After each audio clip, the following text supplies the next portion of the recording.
Inilabas na ng o naglabas ng buong listahan si dating Ako Bicol Party List Representative Saldico sa listahan ng mga proyekto na isiningit umano ni Pangulong Ferdinand Marcos Jr. sa GAA.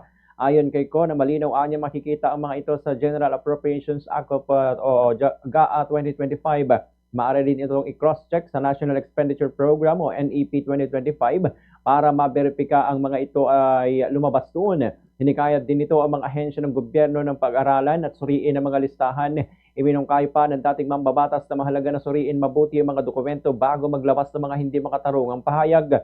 Sa uli, sinabi ni Ko na marapat na mabigyan ang publiko ng patas, kumpleto at investigasyon na may ebidensya at hindi agad na magpasya ng hindi nakikita ang buong larawan. Ganito ang bahagi ng pahayag ni dating Ako Bicol Party List Representative Zaldico.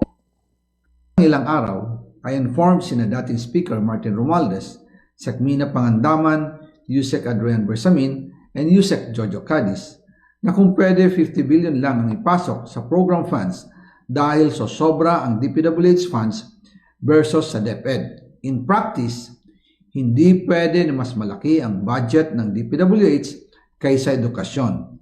And yung balas na 50 billion, ilagay na lang sa unprogram funds for the 2025 budget dahil Office of the President din ang nagre-release ng lahat ng unprogrammed funds.